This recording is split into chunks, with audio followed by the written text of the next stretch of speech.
Hello, everyone, and welcome to Trad Tasman Talk for another week. This is Friday, the 22nd of May, 2020. I'm Tim Wilms, Editor-in-Chief of The Unshackled. It is 6 p.m. here in Melbourne.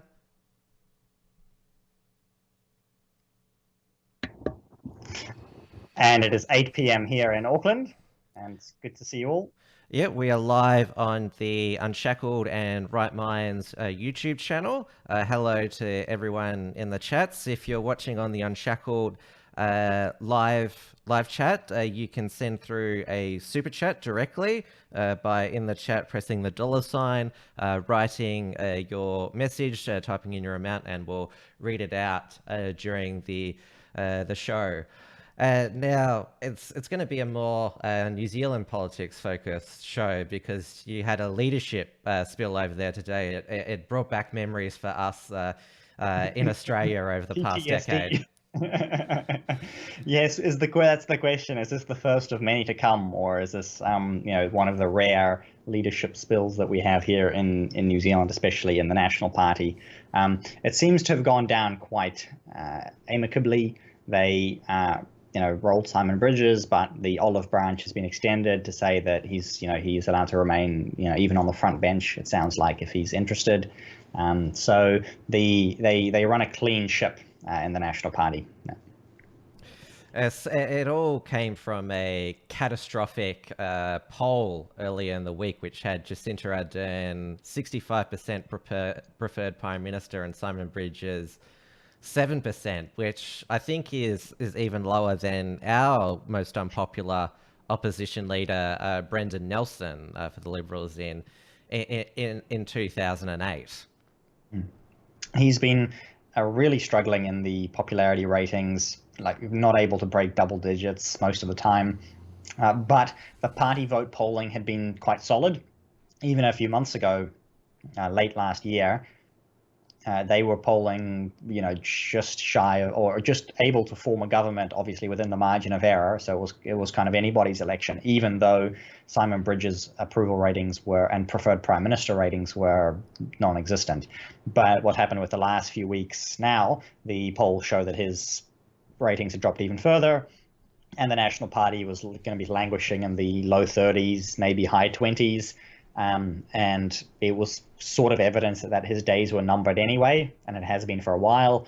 And Todd Muller decided to pull the trigger and say, okay, I'm going to do this before the election rather than after. And I think caucus largely agreed, because when half the caucus is going to get wiped out at the election, they're whatever.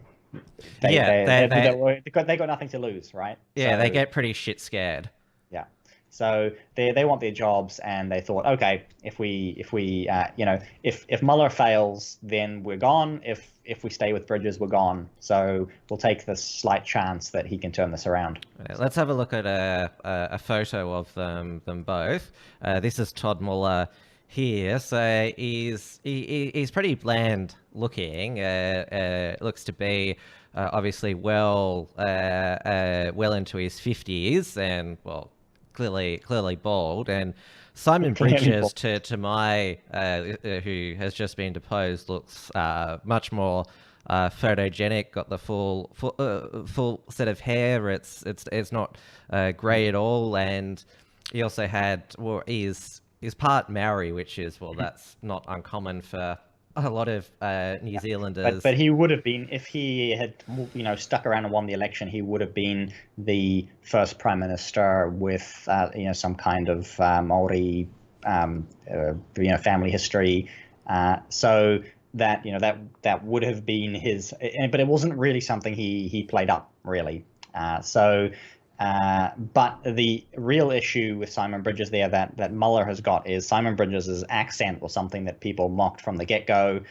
He had a history of running some failed projects, essentially. Like his job as a minister was quite controversial, even though he didn't do anything that terribly bad. I think the overall impression of Simon Bridges from the get-go was not super competent.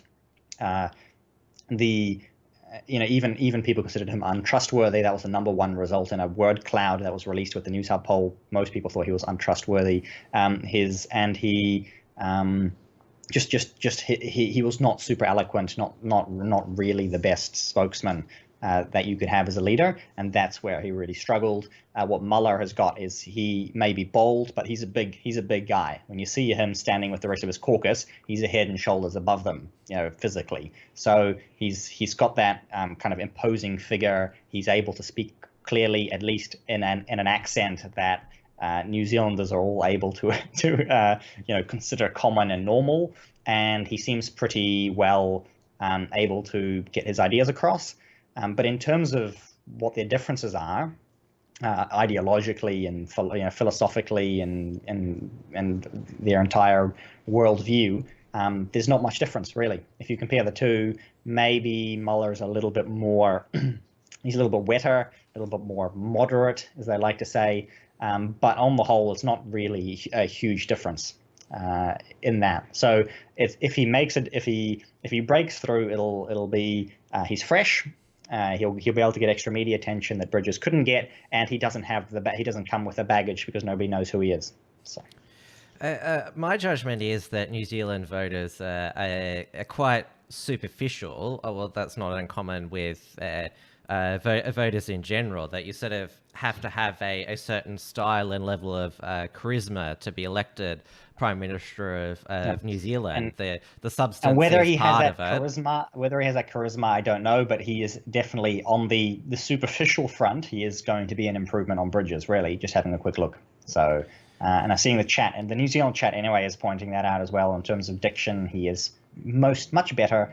And with someone saying here that nobody could be worse than Mr. Bridges in that regard. So it's likely a step up in terms of the way that the National Party will be able to present themselves to the media. Whether it's going to come across like that with the voters, hard to tell, because they're chasing sort of the average voter who's not watching the show, who's not paying attention to politics at all. So what they're going to see on TV, the way he's able to come across to people on TV, is basically going to be the difference as to whether the National Party sees any change in the polls. And this spill just a few months out from the election is what the Labor Party did before the 2017 general election with Andrew Little. He was during Labor's time in opposition under John Key. They had a bunch of boring blokes as opposition leader, and no wonder they got thrashed at those three elections. And so I have forgotten which one, because I can never remember the names of the Labor Party leaders that they cycled through. But one of them, proving my point. One of them apologized for being a man. That was the high point of the Labor Party sort of embarrassment before Jacinda Ardern took over. And she did take over a few months before the election. Everybody said, "Who is this? We don't know who she is. Nobody's ever heard of her." But she had a communications degree, and that's where she did really well. Todd Muller does have some business experience. So he's been involved with some large companies like Fonterra and I should have the other one ready that I couldn't quite remember. He didn't go into Parliament when he was super young, even though he had been involved in politics from the beginning. And that's sort of it. What have we got? So he did a spell as a CEO of Apata. He did Fonterra. He was a member of the executive team, and he reportedly was receiving $800,000 a year as his salary. So he took a pretty big pay cut to actually get into Parliament. Sort of similar in that people will have flashbacks there to John Key, who again he was earning millions a year as a CEO, and he dropped down to 300K in Parliament. So similar kind of that setting where this is not his career, where he's not here to make money. He's actually here to win. He's there to be he's there to be the prime minister, right? Which is people like that go into politics to be the prime minister. The parallel to that is Malcolm Turnbull. He already had a net worth of 125 million when he entered Parliament in 2004, and of course a lot of his wealth was in investments and that. So he was earning dividends even while he was sitting as an MP as well. Well, actually. He paid his own money during his political career. He wrote the Liberal Party a $2 million check during the 2016 federal election, which he just won. So it was very expensive for him. Yeah. Oh, well, it's money well spent, I think. And yeah, so there's the other executive role that I've got here was Zespri as well, which is one of our biggest exporters. They're all massive monopoly primary industry services jobs. He's rural. May as well go through the whole list here. I've got an article that was written on him by David Farrar, who runs Kiwi Blog. He has he's been involved with the National Party for a long time. He does the polling for the National Party, and he's friends with Todd Muller. And he writes here that Muller was actually endorsed by former Prime Minister, which one?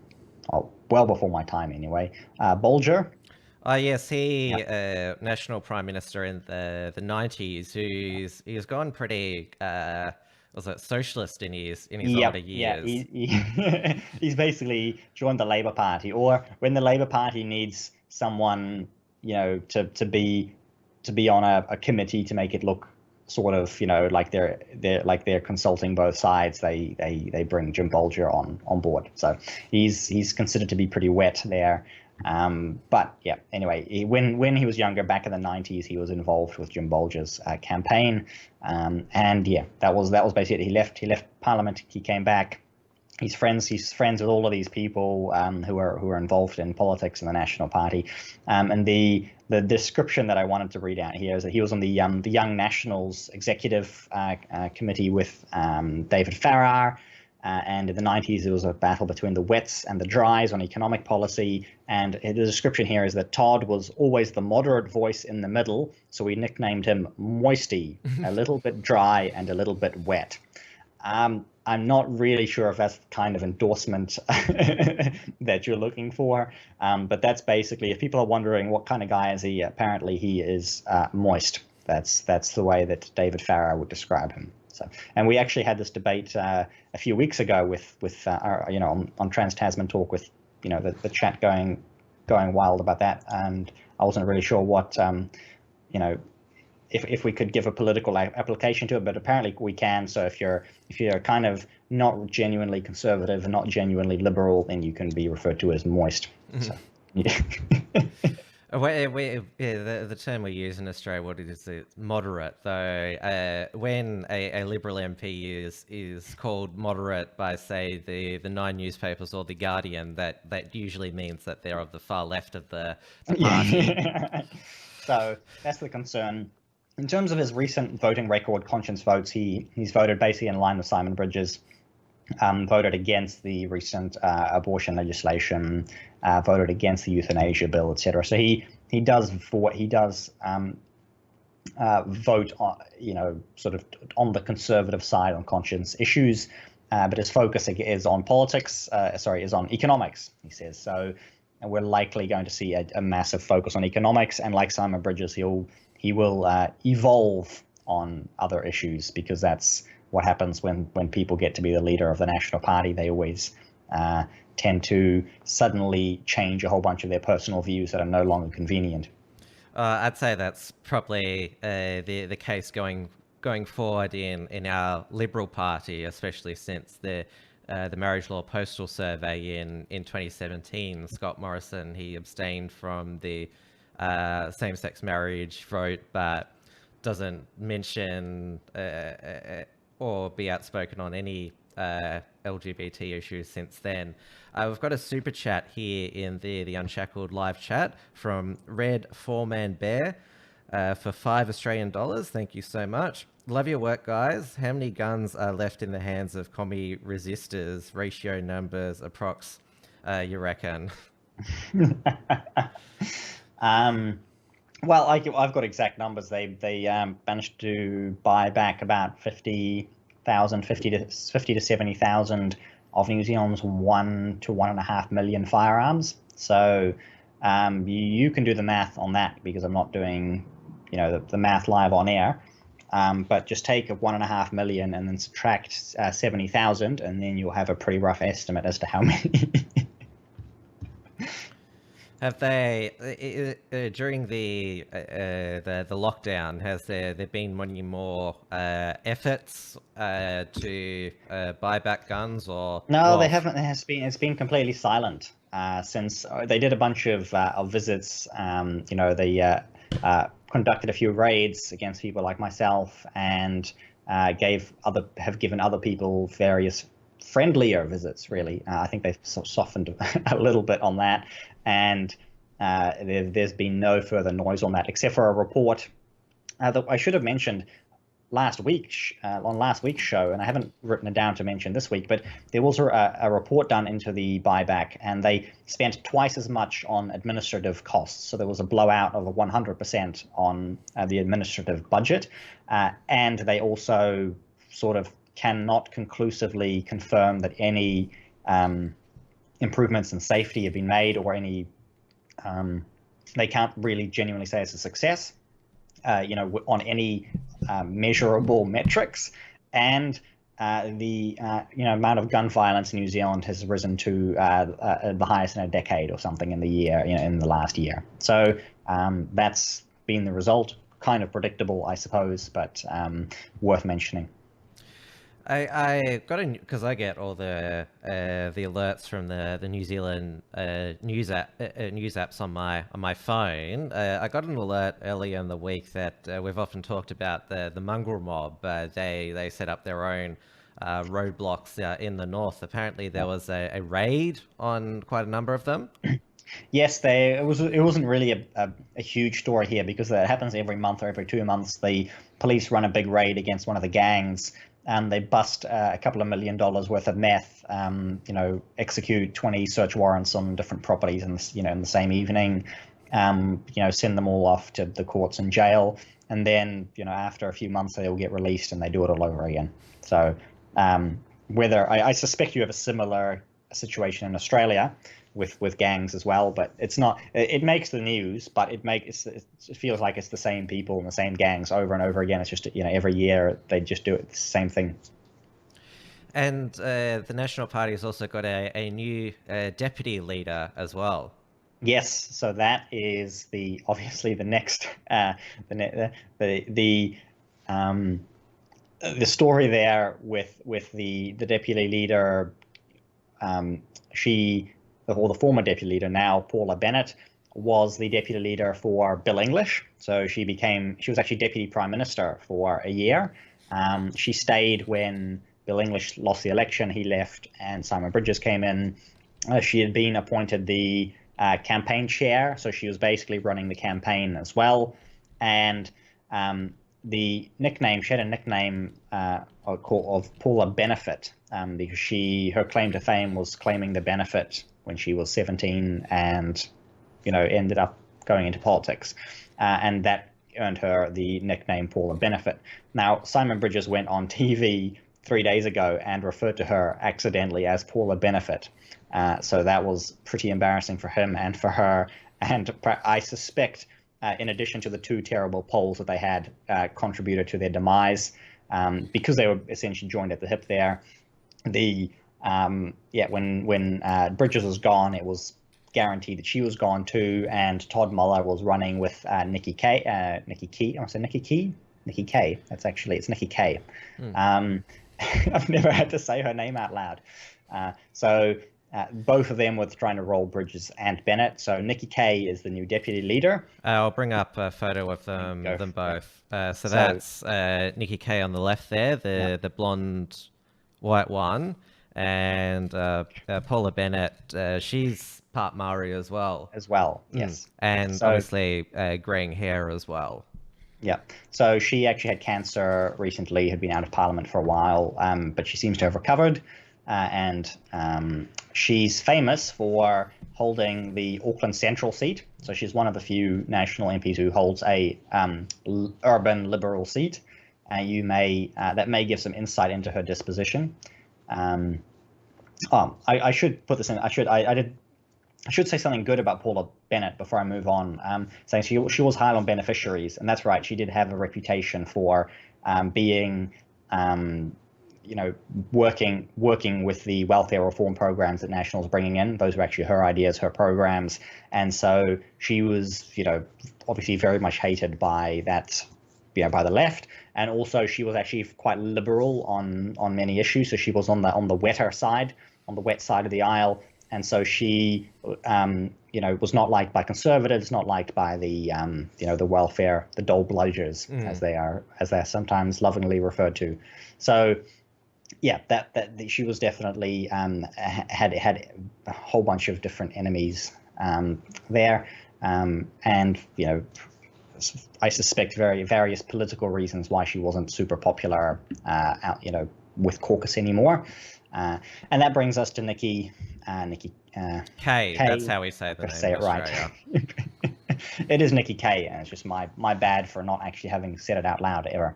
So the Auckland Central Liberal seat. So she's even more liberal than Paula Bennett was. She beat Jacinda Ardern twice in 2011 and 2014 for the seat. And actually, Jacinda's current seat is Mount Albert, because it was a safe Labour seat. So she actually ran away to grab that seat. But because of that, Nikki is quite she's an urban socially liberal. Yeah, sort of like the seats that we have in Sydney and Melbourne, like Wentworth and and the MPs in them tend to be those annoying MPs that we all hate, right? Well, they're particularly vocal on climate action. That's the common climate theme. action. So I hadn't yet mentioned climate action, but I'm coming to climate action, which is going to be another interesting subject here. But they're trying to bring together. So we're bringing together this conservatives, liberal side, and we're uniting national, and we're going to please everybody, which is exactly what Simon Bridges and Paula Bennett were all about. It's the same story. Whenever I hear somebody say, "Oh, yes, we're going to bring together people, especially in politics, and make be liberal and be conservative," that's just the broad church. It's called in our Liberal Party. Yeah, and that's what it's called here as well. And the broad church, in terms of politics, usually means pretty left wing. It's in Parliament when it comes. The left. It's always drifting leftward, always, every time. So that's Nikki K, and the big claim to fame that Todd Muller has is that he worked with Jacinda Ardern to pass the zero carbon bill, and Nikki K was quite involved in that as well. She was very heavily involved in the abortion bill as well several months ago. So their big claim to fame is that they introduced the zero carbon bill, and they're basically let's just remind our audience about the zero carbon bill. It's zero carbon on the things they didn't exclude from the bill. Yeah, that as well. Yeah. So but it's going to come back and bite. It's going to hurt the economy massively in the long run. We're talking billions and billions of dollars. We already basically bleed out, I think 5.3 from memory, $5.3 billion a year on the carbon credit scam, and it's going to be even more with zero carbon. That's not genuinely zero carbon. Chat has given me the one other moment as well that we know Todd Muller from the famous it was a story that went international, so a lot of the Australian audience will know it. But one of the Green MPs, and for some reason I can never remember the names of my Green MPs either. But it was, that means they must be less annoying than ours. Yeah, we only know Golroy's. That's the only one. Golroy's. That was Golroy's. But it wasn't her, and it was Chloe Swarbrick. That's the one. She was giving a speech and apparently being heckled by Todd Muller, and she said, "Okay, boomer," in Parliament. So the famous "Okay, boomer" that was heard around the world was actually directed at Todd Muller, who is in fact not a boomer. He's Gen X, but being a boomer has nothing to do with your age and everything to do with your heart. So well, he does. He could be mistaken for a boomer. Yeah. So, yeah. And that really is the roundup on both of them. It's hard to tell where this will go.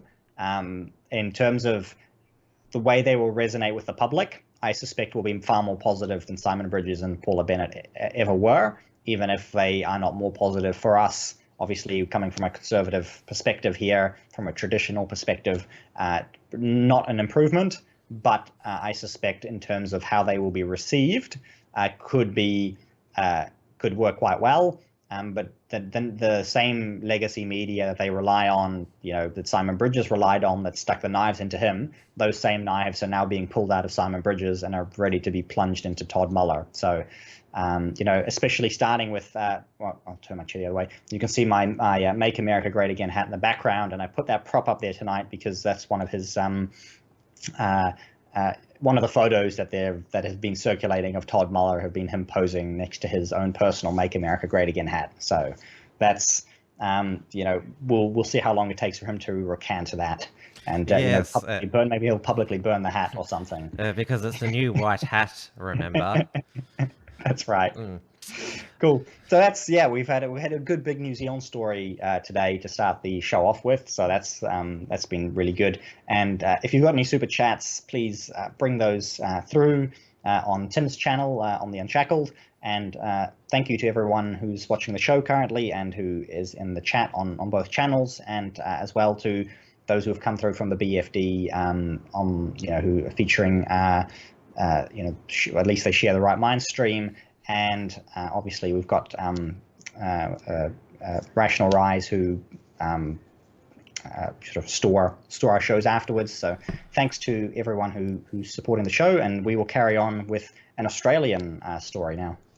Yes, so we're continuing on the path out of lockdown with because I went through that. It was a couple of weeks ago now. The National Cabinet, which is made up of Prime Minister Scott Morrison and all the state and territory leaders, they had the 3-step framework for a COVID safe Australia, and there's different reopenings and restrictions lifted at each different stage, but each state is going at its own pace and not necessarily doing all the steps at once. So it is hard to keep up with it at all. But June the 1st has been the date by our Victorian Premier Daniel Andrews when cafes, pubs, and restaurants will reopen with 20 patrons, which is step 2, 20 limit. There's no date for when gyms will reopen. That's, I think, what a lot of people are probably curious about, because it's been widely noted that the lockdown handles have been expanding during this time. So I think there'll be a surge in gym memberships when they open, but they'll still be restricted to 10, 20, or 100, and they all have to have COVID safe plans. I don't know what all the everyone's saying they've been gaining weight under lockdown, which actually is something that I have not experienced myself. I actually found that I somehow managed to lose weight by being in lockdown, even though I haven't been, able to get out and exercise. And I wonder if it's partially based on how much food is kept in the house, and possibly that Amy may just secretly be starving me while everyone else has been stocking up on huge amounts of food. Well, with the food that people have been stockpiling, it's been high in carbs. The pasta, rice, obviously all the baking at our supermarkets now. Pretty much all the quantity limits have been lifted now. So if you so desire, you can buy 20 packs of jumbo toilet rolls at Williams discounted. and Coles. They're on discount now, right? At least in New Zealand they are. So you can get good deals on toilet paper finally. Have most of your supermarket limits been lifted? Yeah, I believe everything's gone. I know that a week or two ago they were still struggling with flour and some rice, and it was a pasta, I think. Yeah, that was the last but one. That was due to international issues, so... Yeah, but our supermarkets are pretty much fully stocked again. So that's just sort of a blur now, though, those empty shelves. Now, a lot of the past 2.5 months has become quite a blur. It's like, whoa, can't believe it got that way. But probably the biggest point of contention now is, because even though Australia is a federation, we've seen more power centralised in the federal government. This has been a reminder that the state governments still have a lot of powers at their disposal. And the main point of contention between the states now has been the decisions of Queensland, Northern Territory, South Australia, Western Australia, and Tasmania to shut their state borders. New South Wales, Victoria, and the ACT never shut their borders, so you could travel freely there. Dieuwe Beltran, who's based here in Melbourne, she was currently staying with her friend Dean up in southern New South Wales. She was able to get past the border really easily and can come back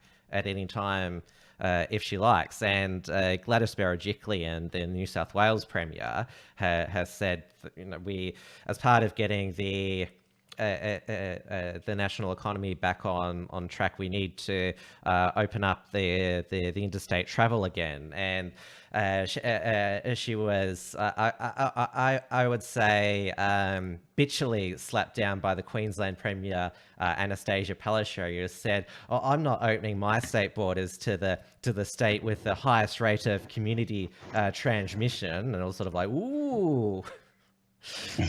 Because the New South Wales Queensland border, there's the twin towns there of Tweed Heads and Coolangatta, and so that's been incredibly hard to manage the checkpoints, and it's got better there. WA has the hardest border closure, that if you're an Easterner, you're not allowed in the state at all. And Pauline Hanson, she has put out a call to businesses in Queensland who can have standing in the High Court of Australia to challenge the state border restrictions, because Section 92 of the Australian Constitution says trade, commerce, intercourse among the states, whether by means of internal carriage or ocean navigation, shall be absolutely free. But the test is whether the border closures are meant to restrict interstate commerce, which they're not. They're meant to, they're on public health grounds. And obviously, in the age of the internet, you can still do e-commerce. Yes, and also obviously the trucks have an exemption if they're carrying goods from Queensland to New South Wales. A lot of people have been pointing out the irony that Pauline Hanson is campaigning for open borders between New South Wales and Queensland, even though she wants strong Australian borders. And today, Clive Palmer was denied an exemption to visit Western Australia by the WA police and the Premier Mark McGowan, and he always threatens legal action against people. His last high-profile legal fight was against one of our YouTube vloggers, Friendly Geordies, who called him Fatty McFuckhead. So he's vowed, Clive Palmer, that he's going to go to the High Court to try and gain entry to Western Australia, because it'd be interesting what the High Court would have to say on it. But the precedent is these are not designed to restrict trade and commerce. It sounds like you've got a completely legal version of our community checkpoints that are still sort of semi-legal in New Zealand now, as long as they're managed by the police. Obviously, a community checkpoint doesn't truly have the authority to stop you, from going anywhere, but they surely have attempted to do that. And it was, we did have interregional travel being banned for a long time, but since we've hit level 2, all of the regional restrictions have been lifted. Flights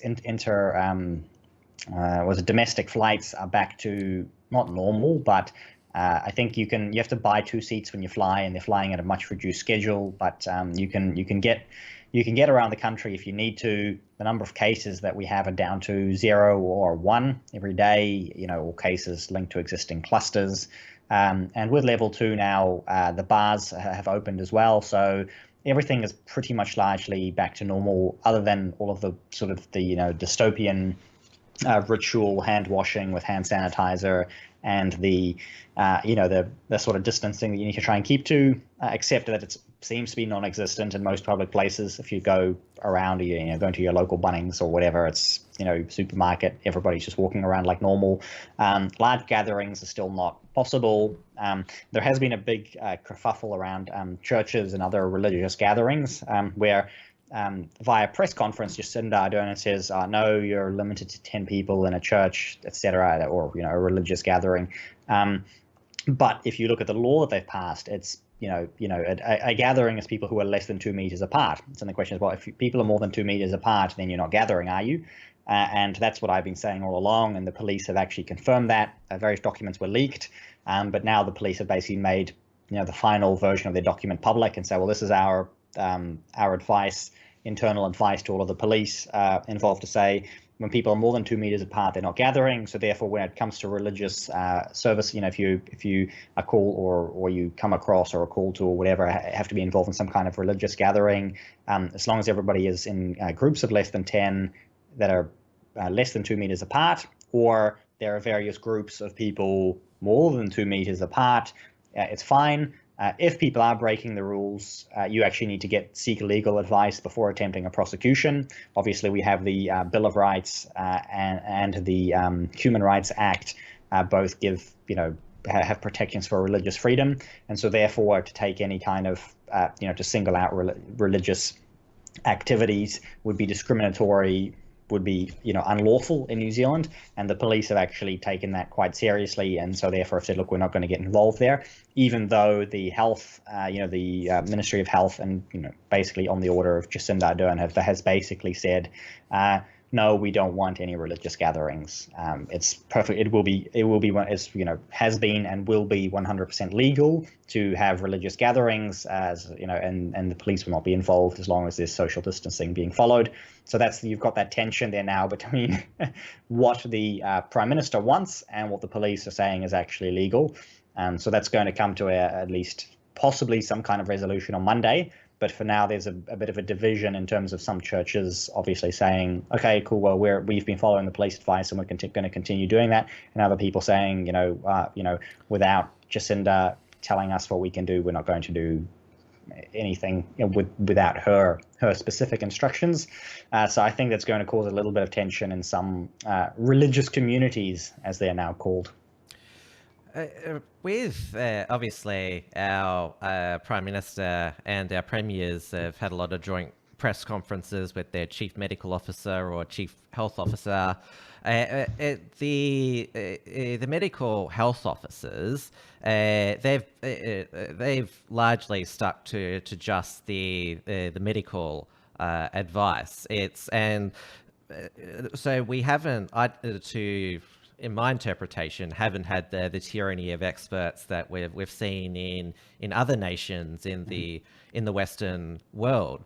It is actually the leaders themselves who've been more overzealous and gone above the health recommendations. For example, the health advice has never said that schools should be shut and that state borders should be shut, but it's obvious for political reasons. The state premiers, they're paranoid about getting the blame if there's a spike or a death or more deaths. And therefore, you can't be too safe as a politician, and therefore the answer is just shut it all down. Just shut it down. Shut it down, and then you can get reelected, and your popularity will go up. So that's the way it's happening. And that sounds And in New Zealand, that they've been joined at the hip in that sense, where it's supposedly independent advice, but for some reason, absolutely everything that the Director General of Health has said and the Prime Minister has said have been always in complete agreement. So they basically, there has been heavy political interference there. That's the only real way to describe it, because otherwise you wouldn't have the Ministry of Health advising, the schools shouldn't be shut down, etc., because they don't need to be. That which was initially the advice, but that changed because of political reasons. That's exactly the way it went. Yeah. We've got around 500 active cases in Australia, it was 600 active cases last week, so it's contracted by around 100. 6 cases in the last 24 hours here.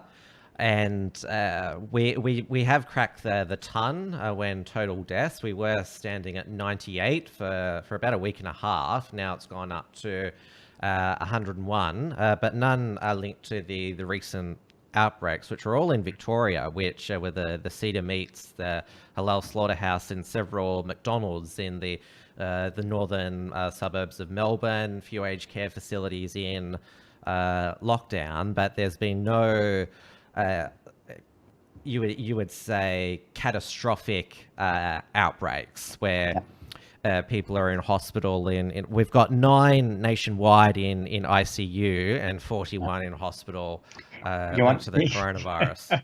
I'm looking at your numbers. I'm like, whoa, that's high. Our draconian lockdown has been incredibly effective at destroying COVID-19, and probably incredibly effective at destroying the economy too, as we will find out. In the end, the final results won't really be noticed for a few more years, and that's where hence the focus on immediate political survival. We have nobody in ICU, 0 in ICU for the past week. We have 1 in hospital, just down the road from me. So the final case in hospital is there. The most recent case that we've had has been in Auckland. But we only have 3 active cases in Auckland at the moment. About half of our remaining active cases are in Waitemata, which is just north and west of Auckland, and that's pretty much it. With 2/3 of the cases are in the greater Auckland region, 1 in the south, 1 or 2 in the South Island, and a couple out in Hawke's Bay, which is on the east coast, and that's it. We're down to just 28 cases. So I think we're actually going to stay in level 2 for a bit longer now. If I have to make a prediction for next week, because the press conference is on Monday, if they're this close to eradication, they're going to keep pushing it. So I'm predicting an extension of level 2, or that's the only real way where I see this going. And then once it's gone, then the question is sort of what's next. Well, Victoria was my state was probably the closest state that was going for the eradication strategy, but the political pressure just became too much for Daniel Andrews, that he couldn't. As Dan Andrews stand collapsed now. I think it has, and I think the mockery of him, the name calling him dictator, Chairman Dan, doing the photoshops of him as Kim Jong-un and in Nazi uniform, I think that probably got to him.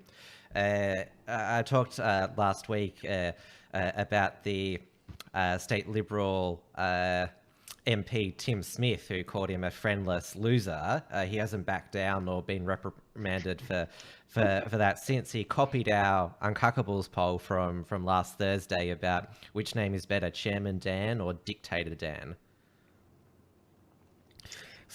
So we do have some members of our state opposition making some noise now, and to its credit, Melbourne's Herald Sun has been profiling the businesses affected from the continuing lockdown. But of course, Herald Sun's a Murdoch paper, so it's just part of their right-wing push.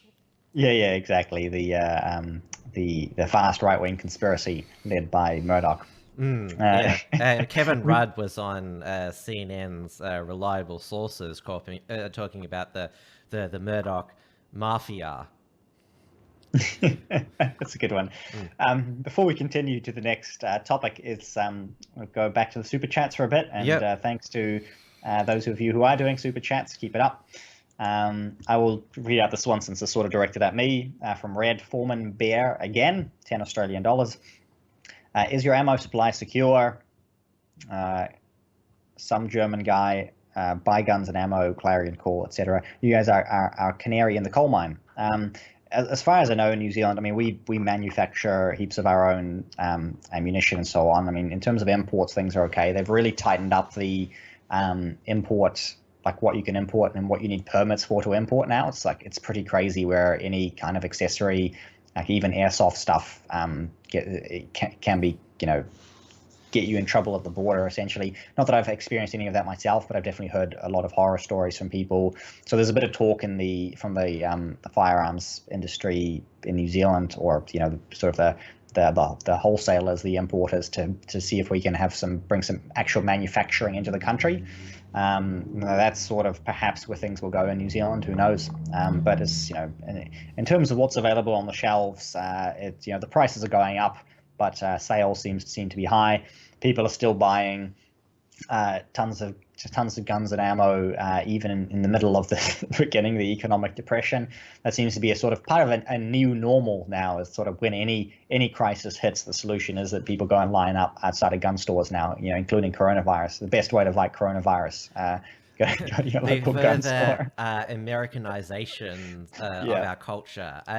You are allowed to buy guns and ammos again in Victoria and go hunting. So I think there are a lot of gun control freaks who are quite disappointed about that, because no gun control is enough for them. The other super chat got here from Senator Slayer for 99 Australian cents. Thank you for that. Though he hasn't got a message here, which is unusual for him. He normally wants me to read out something outrageous. And that's right. He may come back with something now that he knows. And in terms of interesting, in sort of what ties in, actually what I was going to talk about next sort of ties in, is a good follow-up here, where people are still buying all kinds of things. All the different shops are open. All kinds of all the commerce is back to, say, normal in New Zealand. But what people are buying is much less. People are being a lot more safer. I saw today that credit card debt, or at least the accumulation of it, is down 40%.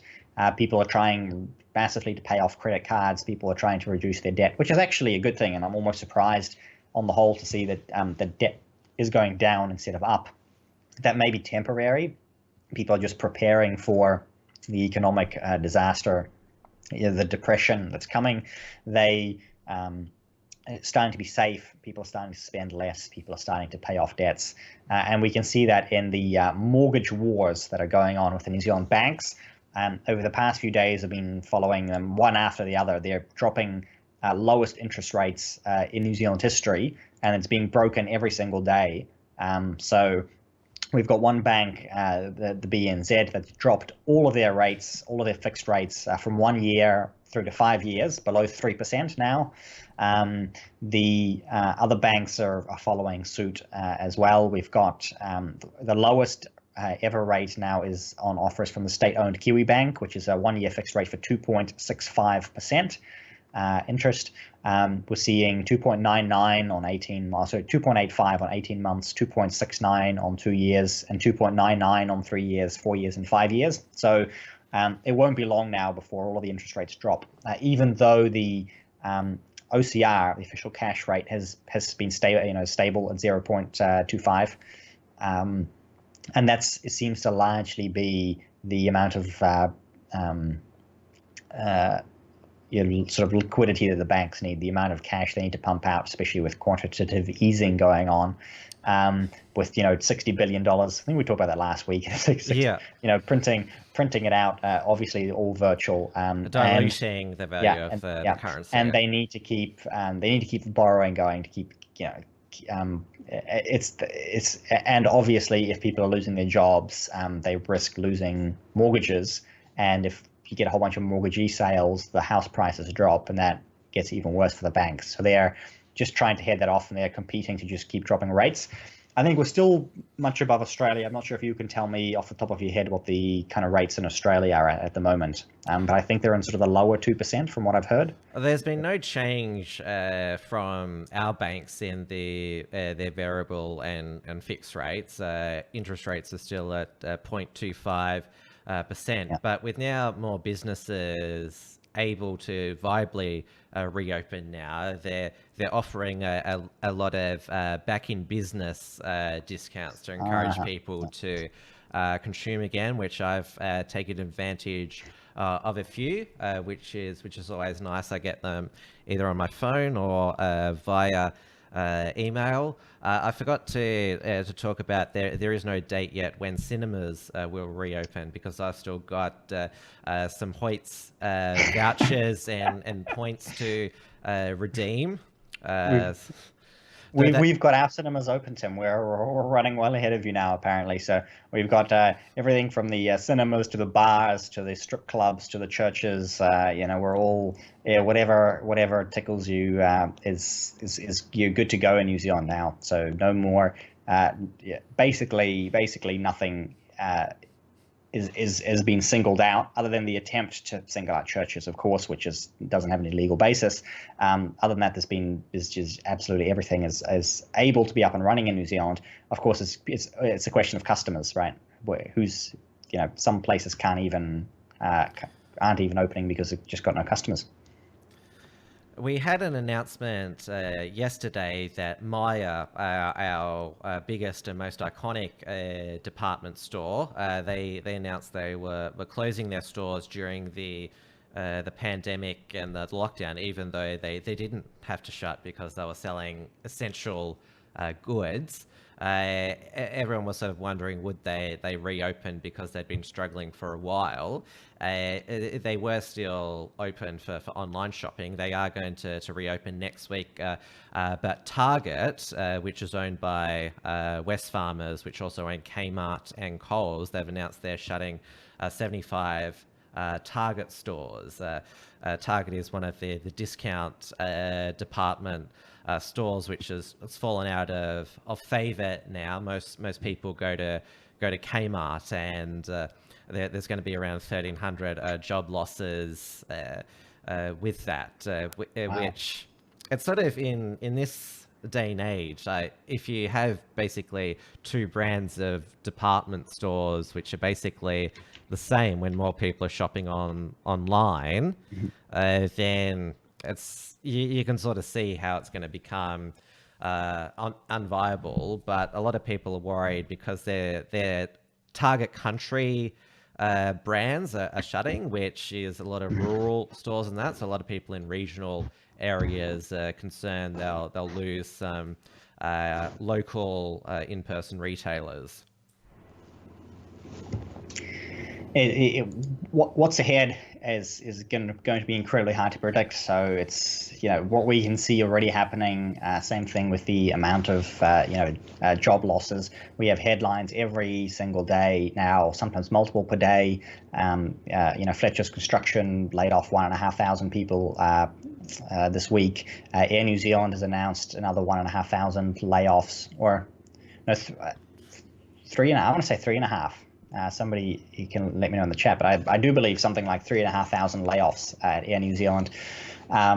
Seeing other businesses laying off 100 here, 1,000 there. The amount of unemployment in New Zealand is going up by at least 1,000 a day, and that's only the beginning now. With things starting to open up, obviously businesses are not getting as much throughput as we've just discussed, and those numbers are likely to continue going through. So it's not something we're going to be covering every week, I suppose, but it could be at least the big numbers. But by September, in 3 or 4 months, we're going to have a far more clearer picture of just how grim this is going to get. I've spoken to you about our JobKeeper wage subsidy program, which we were told that there were around about 6 million Australians receiving it. The Australian Tax Office confirmed today that they blamed a poor input from the businesses, that is actually 3 million Australians receiving JobKeeper. It's not going to cost 130 billion, the scheme. It's only going to cost 70 billion, which we're not going to be in debt as much as we thought. But for the tax office to basically miscalculate by half, that is a pretty horrendous public service error. And although it's sort of a good error. Yeah. You wouldn't want it the other way, but those are huge numbers and huge mistakes, and it feeds into basically all of the predictions and calculations from the coronavirus, from the death rate, predicted from, if we don't lock down, there will be tens of thousands of deaths. As we see from places that haven't locked down, it's still possible to get thousands of deaths. It's still possible for things to get very ugly, but not on the scale that was predicted by any of these models. And the possibly with the economic forecasts, again, we're seeing some of them could be incredibly optimistic, some of them could be incredibly pessimistic, and I think we're going to have a lot more of these accounting errors. Yours was a good one. We could see some very bad, well, not good, good news, but a bad error. We could very well be seeing that go the other way. One thing that I've often thought about, I don't think I've said it on the record yet, but I'm glad that in both Australia and New Zealand, it was never on the political agenda whether we'd be forced to wear masks in public like it is in the US. You've seen those people being arrested on public transport for not wearing masks. That hasn't been a topic of discussion at all. And quite interestingly, it's basically been discouraged, really. Our health officials have been asked multiple times, should people wear masks, should people wear masks? And every single time they say no. But possibly because they want to hoard, they don't want people to buy masks so that they can get them through to the medical staff. But now that we have an abundance of masks, they haven't changed that at all in New Zealand. It's a case of nobody needs to wear a mask kind of situation, which is a very interesting, different approach to what we're seeing. Obviously throughout Asia, Europe, and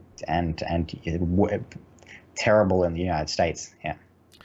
We've got another super chat here in the Unshackled YouTube chat from Dan Wandin. Do we want to?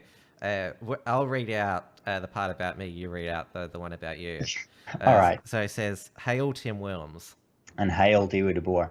We can't do that in New Zealand. So the only person who is allowed to get a hail in New Zealand is Jacinda Ardern.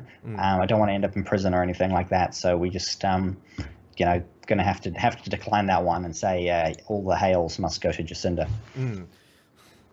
So thank you for the 20 Australian dollars. Tim very much appreciates it. Thank you, everyone, for watching. We're nearly getting to the end of the show.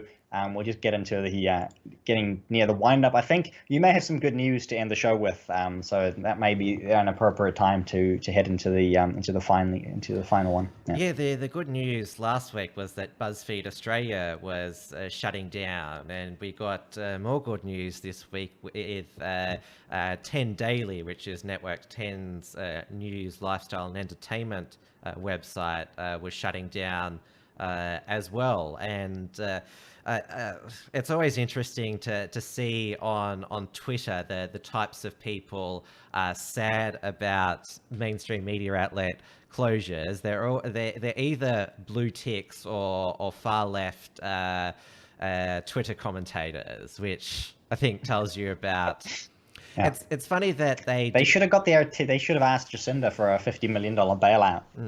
It's funny that they say that this is a blow to media diversity, and there'll be more media concentration, and that we need independent news now more than ever. I mean, The Unshackled is an independent news outlet, so is XYZ, so is Right Minds. Yes. But of course, we are.